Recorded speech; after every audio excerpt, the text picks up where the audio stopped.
नमस्कार, मैं रीनू यादव आप सभी दर्शकों का आपके अपने मनपसंद अन्नदाता कार्यक्रम में स्वागत करती हूं। सादा जीवन उच्च विचार, यही है भारतीय किसान। सचमुच में भारतीय किसान भारतीयता का सच्चा प्रतिनिधि है। उसमें भारत की आत्मा निवास करती है। मगर यह कड़वा सच है कि घोर परिश्रमी और सीधा सादा होने के बावजूद भी भारतीय किसान की जीवन दशा बहुत ही दुखद है। उसका संपूर्ण जीवन जोखिम भरा है और इसलिए उनके जीवन दशा को अभी और ऊपर उठाना होगा। इस कार्य के लिए हर रोज सुबह हम आपके साथ आते हैं और खेतीबाड़ी से जुड़ी बहुत सी नई लाभकारी जानकारियां देते हैं ताकि उनके जीवन में बदलाव आए। तो चलिए कार्यक्रम शुरू करने से पहले देखते हैं क्या है आज के अन्नदाता में।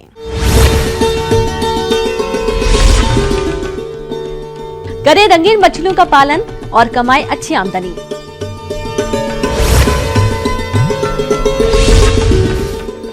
आम के बागों में फल मक्खी कीट के रोकथाम के उपाय। किसान भाइयों, आज बढ़ती बेरोजगारी को देखते हुए ये जरूरी है कि बदलते समय की मांग के अनुसार व्यवसायों को अपनाए जाए, तभी अच्छी आमदनी मिलेगी। अगर रंगीन मछलियों के पालन की बात करें तो ये व्यवसाय आज अच्छी आय का जरिया बनता जा रहा है। अगर आप भी रंगीन मछलियों का पालन करना चाहते हैं तो इसकी शुरुआत आप कैसे करें, इस बारे में जानकारी दे रहे हैं जिला रांची के मत्स्य विशेषज्ञ प्रशांत कुमार। ये जो रंगीन मछली पालन है, ये आज के ज़माने में बहुत ही तेज़ी से फैलने वाला एक व्यवसाय है। ये बहुत ही कम लागत का बहुत ही अच्छा व्यवसाय है। महिलाएं छोटे पैमाने पर अपने घर के आंगन में भी इसे अपना सकती कर सकती हैं। घर में अगर पीछे में 1 डिसमिल या 2 डिसमिल भी ज़मीन है, उसमें छोटे से टैंक में, छोटे से नाद में भी इसको पालन किया जा सकता है। इसके लिए आपको प्रशिक्षण लेने की आवश्यकता होती है। प्रशिक्षण हमारे रांची मत्स्य किसान प्रशिक्षण केंद्र में बृहद पैमाने पर चलाए जाते हैं। इसके लिए आपको मत्स्य किसान प्रशिक्षण केंद्र आना होगा, जहां पर आपको 1 सप्ताह का प्रशिक्षण दिया जाता है। प्रशिक्षण के उपरांत आपको मछली दी जाती है, एक प्लास्टिक का फाइबर का टैंक दिया जाता है, उसमें एरेटर दिए जाते हैं और हैंडनेट दिए जाते हैं। सारे उपकरण कुल मिलाकर आपको 10,000 लागत का जो सामग्री रहता है ये आपको दिया जाता है, प्रदान किया जाता है। साथ ही साथ इसके लिए आपको एक्वेरियम बनाने की भी विधि बताई जाती है ताकि आप एक्वेरियम बनाकर उसमें मछली पाल सकें। शहरों में एक्वेरियम छोटे आकार से लेकर बड़े आकार तक के होते हैं। बाजार में 15 इंच से 15 फीट तक साइज के एक्वेरियम उपलब्ध हैं। सबसे छोटे साइज का एक्वेरियम 12 गुणा 6 इंच का होता है। इस छोटे आकार के एक्वेरियम में मछलियां ज्यादा बढ़ती नहीं हैं। इतने बड़े आकार के एक्वेरियम में 4 से 5 जोड़ी मछली को रख सकते हैं। इसके अलावे जो किसान बंधु बृहद पैमाने में करना चाहते हैं, जिनके पास छोटा मोटा तालाब है, जैसे डोभा है, यहाँ झारखंड में बहुत सारे बने हुए हैं, या घर के पिछवाड़े में कुछ तालाब है छोटा मोटा, तो 2-4 तालाबों में, छोटे छोटे तालाबों में भी ये रंगीन मछली पाल सकते हैं। अब आपको जानना होगा कि कौन कौन सी मछली पालने योग्य है। बहुत सारी मछलियाँ हैं जो हमारे झारखंड प्रदेश की हैं, जैसे कोलिशा, वो हम आसानी से हमारे खेतों में, हमारे नदियों तालाबों में आराम से मिल जाती है। वो रंगीन मछली है, उसको भी हम अपने एक्वेरियम में या रंगीन मछली के रूप में पाल सकते हैं। इसके अलावा आपका मनीला कार्प है, कॉमन कार्प की कुछ वैरायटी है, कार्प की बहुत सारी वैरायटी है, गौरामी है, ब्लैक मोली है, गप्पी है और भी बहुत सारी एंजल है। बहुत सारी मछलियाँ हैं जो आप इसको आसानी से अपने तालाबों में, अपने घर के आंगन में, अपने ड्रम में पाल सकते हैं। एक्वेरियम में पानी हमेशा क्लोरीन रहित, शुद्ध एवं ताज़ा होना चाहिए। पानी भरते समय एंटी क्लोरीन डालना चाहिए। मछलियों के लिए हितकर होता है। बोर पानी अगर इस्तेमाल कर रहे हैं तो पहले बोर से पानी एकत्र करके 2 दिन बाहर रखना चाहिए और फिर उसे एक्वेरियम में डालें। ये देखने में भी बहुत अच्छी लगती है और साथ साथ आपको एक मानसिक संतुष्टि भी देती है। इसके बाजार में बहुत अच्छा कीमत मिल जाता है। बाजार में अगर एक मनीला कार्प अगर बेचने जाएंगे तो आप 200 रुपये पर पीस के हिसाब से, 100 रुपये साइज के हिसाब से इसका कीमत तय किया जाता है। इसके हिसाब से आप बिक्री कर सकते हैं। नहीं तो आप छोटे छोटे बॉल में, छोटे छोटे ग्लास के जार में, प्लास्टिक के डब्बे में इसको बेच सकते हैं आप। एक्वेरियम के अंदर के सौंदर्य को बढ़ाने के लिए उसमें जलीय पौधों को उगाइए, क्योंकि इसकी वजह से उसे एक्वेरियम में प्राकृतिक ऑक्सीजन मिलता है और एक्वेरियम और भी अधिक आकर्षक दिखने लगता है। साथ ही मछली का जीवन समय भी बढ़ जाता है। इसके लिए आपको कुछ करना नहीं है। यहाँ प्रशिक्षण प्राप्त करने के बाद आपको जो सामग्री मिलेगी, और हम लोग भी आपको मोटिवेट करते रहते, बार बार आपको जाकर देखते हैं आपके घरों पर कि कैसे आपका पालन हो रहा है, नहीं हो रहा है। उसके बाद आपको बृहद पैमाने पर आज सुझाव देते हैं कि आप ऐसे करेंगे, वैसे करेंगे, और नहीं तो आपके जो पाली हुई मछलियाँ हम बायबैक कर लेते हैं, हम आपसे वापस खरीद लेते हैं और फिर हम उसकी मार्केटिंग हम खुद करवा देते हैं। तो इस तरह से आप उसको मछली पालन, रंगीन मछली पालन को अपनाकर एक रोजगार का अतिरिक्त साधन बना सकते हैं। इससे अपनी आय को दुगनी कर सकते हैं। जो आजकल जो ट्रेंड चला हुआ है कि किसानों की आय कैसे दुगनी की जाए, तो उसमें एक रंगीन मछली पालन भी एक महत्वपूर्ण आपका एक कड़ी है, जिससे जुड़कर आप उसको अधिक से अधिक लाभ उठा सकते हैं। आम के बागों में फलों का विकास बड़ी तेजी से हो रहा है और वृक्षों की इस अवस्था पर फल मक्खी कीट का प्रकोप लगभग सभी जगह देखा जा रहा है। ये कीट फलों की क्वालिटी खराब कर देते हैं, जिससे किसानों को काफी नुकसान भी होता है और इसलिए समय रहते इस कीट की रोकथाम करना बेहद जरूरी है। तो इसके लिए कौन कौन से उपायों को अपनाएंगे, चलिए जानते हैं जिला मधुबनी के कृषि विशेषज्ञ संजीव कुमार से। किसान भाइयों, अभी आपके आम के बागों में फल बढ़वार एवं कहीं कहीं पर फल पकने की अवस्था पर होंगे और इस अवस्था पर फल बागों में कुछ कीटों का प्रकोप हो रहा होगा। जैसे कि इस अवस्था पर फल मक्खी आदि कीटों का प्रकोप अधिक होता है और ये कीट आपके फलों को काफी नुकसान पहुंचाते हैं। तो इन कीटों की पहचान एवं इसके लक्षण क्या हैं, आइए जानते हैं। पूर्वा हवा के कारण किसान भाइयों को एक बहुत भारी नुकसान हो रहा है। 18 वर्षों के बाद इस इलाके में 2000 ईस्वी में, इससे पूर्व यहाँ फल छेदक कीटों का बहुत अधिक प्रकोप हुआ। यह आम के लिए एक विशिष्ट फल छेदक कीट है, जो यह आम के निचले में पेंदी में यहाँ एक छोटी सी छेद करेगी और यहाँ खाते हुए ये मक्खी, जो ये फल छेदक कीट है, ये अपने बच्चों को यहाँ खुरच कर अपने अंडे डाल देती है। इस अंडे से लार्वा निकलती है, जो एक पिलुआ, यहाँ देसी भाषा में लोग उसे पिलुआ कहते हैं। यह लार्वा खाते खाते गुठली तक पहुंच जाती है। नतीजा यह फल बीचों बीच फट जाता है और नीचे गिर जाता है। किसानों का इससे बहुत अधिक नुकसान हुआ है। किसान भाई, आपको सलाह दी जाती है कि इस फल छेदक कीट के प्रकोप से रुकने के लिए, बचाने के लिए सबसे पहला ये करना है कि जमीन पे जितने नीचे गिरे हुए कटे फटे फल हैं, जिसमें ये कीट हैं, उनके लार्वा हैं, इन्हें समेटकर किसी जमीन में गड्ढा कर लें और इसे तुरंत मिट्टी के नीचे दबा दें, वरना यह कीट 48 से 72 घंटे के अंदर में यह अपनी रूप परिवर्तित करके फिर मक्खी के रूप में आ जाती है और 48 घंटे में वयस्क होकर यह नर से संगम करके 400 तक अंडे देती है और 400 अंडे देने के लिए यह विभिन्न 400 फलों पर अपने अंडे छोड़ती है। अगर आपने एक फल को छोड़ दिया तो इनसे आपके आगामी 400 फल नुकसान हो जाएंगे। इससे बचाव के लिए किसानों को यह सलाह दी जा रही है कि सबसे पहले आप इसकी एक ऐसी व्यवस्था करें कि चौड़े मुंह वाले बर्तन में आधा लीटर 1 लीटर पानी में 100 ग्राम गुड़ घोलकर उसमें थोड़ी सी ताड़ी डाल दें, जो पी जाती है नशे के लिए। आप ताड़ी की सुगंध पे वो मक्खी आकर्षित होगी और उसमें कोई कीटनाशक, खासकर फेनवाल डाला जा सकता है। फेनवाल डालकर उसे पेड़ों पे टांग दें तो ये फल छेदक कीट उससे आकर्षित होकर इसमें उसे मिठास के कारण उसमें आएंगे और खाते हुए मर जाएंगे। आपकी फल की नुकसान। वैसे भी अब जिस अंदाज में इसका प्रकोप बढ़ रहा है, मैं चूंकि यह परिपक्व होने की अवस्था में है, मैं सलाह दूंगा किसानों को कि आप कोई ऐसी कीटनाशक का छिड़काव न करें जिसका अवशेष इंसानों तक पहुंच जाए। इससे इंसान और पर्यावरण दोनों का नुकसान होगा।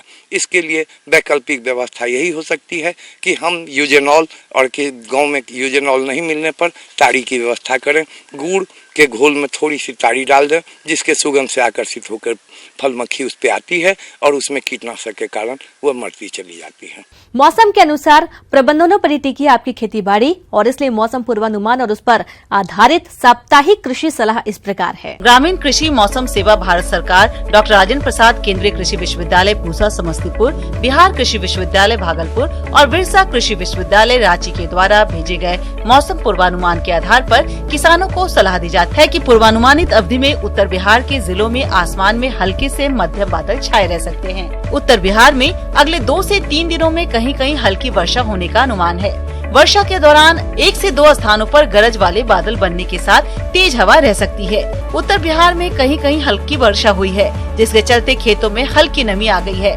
अगले 2 से 3 दिनों में कहीं कहीं हल्की वर्षा को देखते हुए किसान भाइयों को कृषि कार्यों में सतर्कता बरतने की आवश्यकता है। रबी मक्का की दौनी एवं दाने सुखाने में विशेष सावधानी रखें। मूंग एवं उड़द की तैयार फलियों की तुराई अविलंब कर लें। बसंतकालीन मक्का की खड़ी फसलों में कीट और रोग व्याधि की नियमित रूप से निगरानी करते रहें।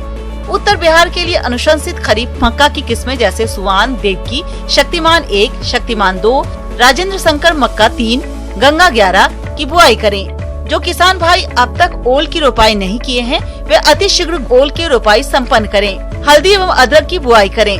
हल्दी से राजेंद्र सोनिया, राजेंद्र सोनाली किस्में तथा अदरक की मरान एवं नदिया किस्में उत्तर बिहार के लिए अनुशंसित हैं। खरीफ प्याज की खेती के लिए नर्सरी की तैयारी करें। खरीफ प्याज के लिए N53, एग्रीफाउंड डार्क रेड, अर्का कल्याण, भीमा सुपर किस्में अनुशंसित है। लंबी अवधि वाले धान की किस्मों जैसे राजश्री, राजेंद्र श्वेता, स्वर्णा सब 1, सत्यम की नर्सरी गिराने का काम करें। 1 हेक्टेयर क्षेत्रफल में रोपाई हेतु 800 से 1000 वर्ग मीटर क्षेत्रफल में बीज गिरावें। बीज को गिराने से पहले वविस्टिन 2.0 ग्राम प्रति किलोग्राम की दर से बीजोपचार करें। हरी खाद के लिए सनई और ढैंचा की बुआई करें। ढैंचा के लिए बीज दर 25 किलोग्राम प्रति हेक्टेयर रखें। गर्मा सब्जियों जैसे भिंडी, नेनुआ, करेला, लौकी और खीरा की फसल में निकाई गुड़ाई करें। कीट व्याधियों से फसल की बराबर निगरानी करते रहें। प्रकोप दिखने पर अनुशंसित दवा का छिड़काव करें। लीची तोड़ने के बाद लीची के बगीचों की जुताई कर खाद एवं उर्वरक का प्रयोग करें। प्रति प्रौढ़ पेड़ 60 से 80 किलोग्राम कंपोस्ट अथवा गोबर की सड़ी खाद, 2.5 किलोग्राम यूरिया तथा 50 ग्राम सुहागा के मिश्रण को वृक्ष के पूरे फैलाव में समरूप बिछाकर मिट्टी में मिला दें। किसान भाई मई के अंत तक सभी दुधारू पशुओं को गलघोटू एवं लंगड़ी बीमारियों से बचने के लिए टीका लगाएं। अपने पशुओं को दिन में छायादार सुरक्षित स्थानों पर रखें एवं अधिक मात्रा में स्वच्छ पानी पिलाएं।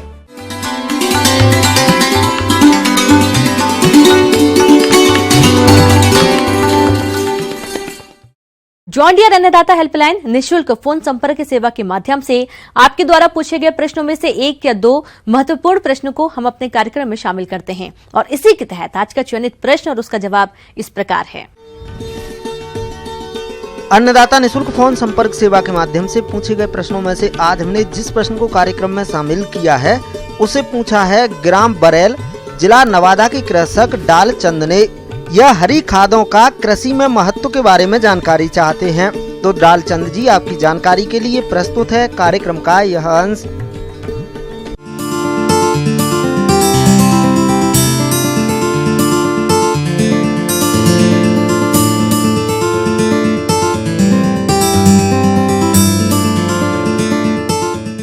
देखिए, हरी खाद जो है वो एक ऐसी सहायक फसल है जो हमारे भूमि में कार्बनिक पदार्थ के साथ साथ नाइट्रोजन प्रदान करता है। तो हरी खाद में किसान भाइयों 2 तरह का फसल हम उपयोग कर सकते हैं। एक तो फलीदार फसलें होते हैं, एक होते हैं बेफली वाले फसलें, जैसे कि गेहूं हुआ, मक्का हुआ, ये सब बेफलीदार फसलें हैं जो हम अपने भूमि में उपयोग कर सकते हैं। लेकिन इससे क्या होता है कि हमको सिर्फ कार्बनिक पदार्थ मिलता है और इससे हमें नाइट्रोजन नहीं मिलता है। जो कि फलीदार वाली फसलें हैं जैसे कि बरसीम हुआ, लूसर्न हुआ, मूंग हुआ, लोबिया हुआ, इसको अगर हम हरी खाद के रूप में इस्तेमाल करेंगे तो हमें कार्बनिक पदार्थ के साथ साथ हमारे भूमि को पोषक तत्व भी मिलता है। हरी खाद के लिए ढैंचा और सनई की बुआई खेत की उपलब्धता के आधार पर अप्रैल के अंतिम सप्ताह से जून तक कर सकते हैं, जिससे 45 से 55 दिन के बाद मानसून आने पर इसकी आसानी से पलटाई की जा सके। हरी खाद के लिए इसकी खेती प्रदेश के लगभग सभी क्षेत्रों में की जा सकती है। खेत की एक बार मिट्टी पलटने वाले हल से जुताई करके 2 बार कल्टीवेटर से जुताई की आवश्यकता पड़ती है। जहां तक इसकी प्रजातियों की बात है तो ढैंचा की हिसार ढैंचा, पंत ढैंचा इत्यादि प्रजाति की आप बुआई करें और सनई की उन्नत प्रजातियों में K12 और SJ 67.42 का चयन करें।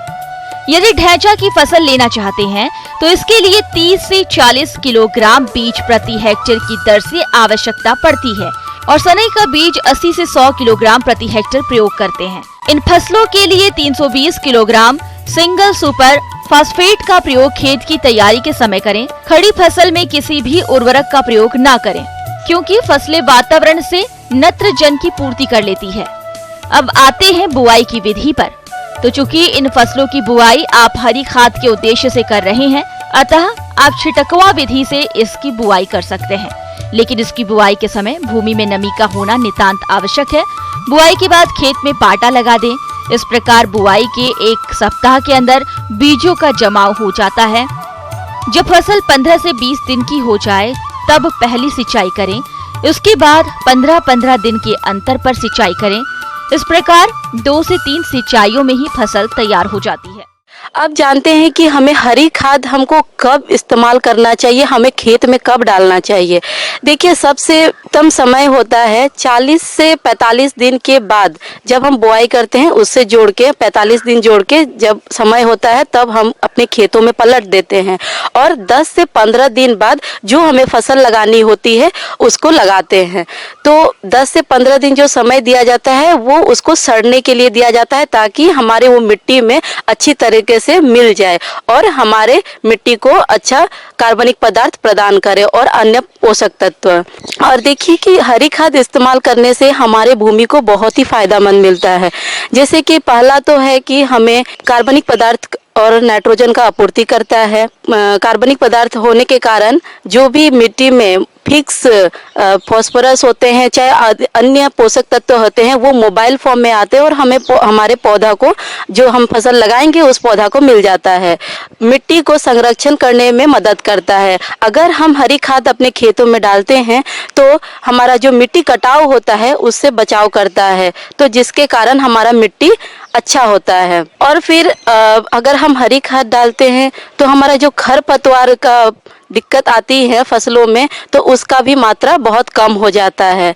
और हम हरी खाद अगर इस्तेमाल करेंगे तो हमारे और भी जो मिट्टी का जल शक्ति संरक्षण करने की जो क्षमता होती है वो भी बढ़ जाती है। इसी कड़ी में जो दूसरा प्रश्न कार्यक्रम में शामिल किया है उसे पूछा है जिला मधुबनी के कृषक रंजीत कुमार ने।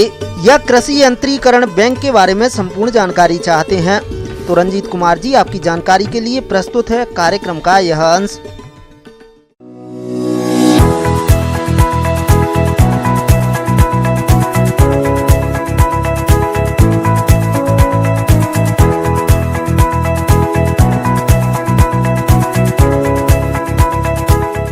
आज का जो समय है वह समय है कि जो श्रम और समय दोनों का बचत करके ही किसान अपनी जो खेती है उसको सही समय पर करके और अधिक उत्पादन और अधिक आय प्राप्त कर सकते हैं। समय और श्रम बचाने के लिए किसान भाइयों को यांत्रिकरण पर निर्भर रहना आवश्यक होता है।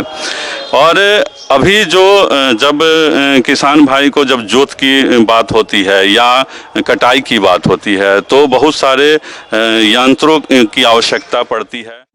कृषि यंत्रीकरण खेतीबाड़ी के क्षेत्र में लगातार वृद्धि के लिए एक महत्वपूर्ण घटक है, जिससे कृषि कार्यों में सरलता, लागत में कमी, उत्पादन में बढ़ोतरी की जा सकती है। कृषि यंत्रीकरण के विस्तार हेतु एवं किसानों को रियायती दरों पर कृषि यंत्रों को उपलब्ध करवाने के लिए तथा hi tech productive equipment hub for custom hiring centre की स्थापना अब बिहार के कई जिलों में की जा रही है।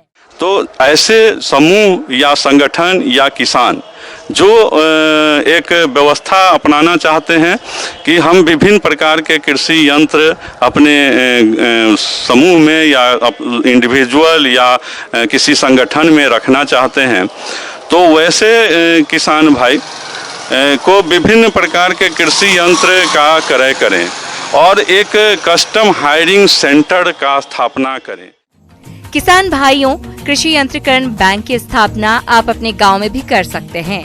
इसके लिए सीमांत और लघु किसान समूह बनाकर आवेदन दे सकते हैं, जिसके तहत यंत्रों की खरीदी पर शासकीय अनुदान भी आसानी से मिल जाता है। इससे किसानों को कई प्रकार के कृषि यंत्र आसानी से बहुत ही कम किराए पर मिल जाते हैं। यह जो कृषि यंत्र बैंक है, जिसको कस्टम हायरिंग सेंटर भी कहते हैं, इसका जो मुख्य उद्देश्य है कि यह किसानों को कम लागत में कृषि यंत्र की व्यवस्था करती है और किसानों के खेत तक कृषि यंत्र पहुंचाती है। कृषि यंत्र बैंक का जो मुख्य लाभ है वह है कि किसानों को जब संभव हो, जब उनकी आवश्यकता हो, जब संभव हो, तब वह कृषि यंत्र का किराया पर उपयोग करके और कम पूंजी लगता है उसमें, चूँकि एक समूह है वह कृषि यंत्र का क्रय करता है और वह किसान को खेती करने के लिए, जुताई करने के लिए, उसको कटनी करने के लिए, उसका थ्रेसिंग करने के लिए विभिन्न समयों में विभिन्न प्रकार के कृषि यंत्र इससे उपलब्ध किसानों को कराया जा सकता है। इस कृषि यंत्र पर जो राज्य सरकार है वह भी अनुदान की व्यवस्था करती है। विभिन्न प्रकार के अनुदान, विभिन्न प्रकार के कृषि यंत्र बैंक की स्थापना, विभिन्न लागतों पर करने वाले कृषि यंत्र बैंक की स्थापना पर राज्य सरकार अनुदान की भी मुहैया करती है। किसान ऐसे किसान जो इच्छुक हैं वो अपने अपने संबंधित जिलों के जिला कृषि विभाग से संपर्क करके अनुदान का लाभ उठा सकते हैं। अब आइए देखते हैं कल दिखाए जाने वाले कार्यक्रम की मुख्य झलकियां। अमरूद की सघन बागवानी से बढ़ेगी किसानों की आमदनी।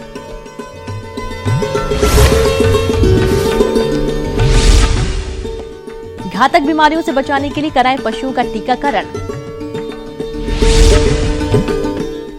हम यह उम्मीद करते हैं कि आज का कार्यक्रम आप सभी दर्शकों के लिए उपयोगी रहा होगा। किसान भाइयों, अन्नदाता आपकी सेवा के लिए संकल्परत है।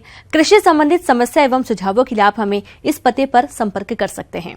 प्रोड्यूसर अन्नदाता news 18 Bihar Jharkhand, Ramoji film city Hyderabad 501512। साथ ही आप हमें ईमेल भी कर सकते हैं। हमारा ईमेल है p18annadatabihar@nw18.com। और इसके अतिरिक्त आप हमें जॉन डियर निःशुल्क हेल्पलाइन नंबर 180041922155 पर सोमवार से शनिवार सुबह 10 से शाम 4 बजे के बीच संपर्क कर सकते हैं।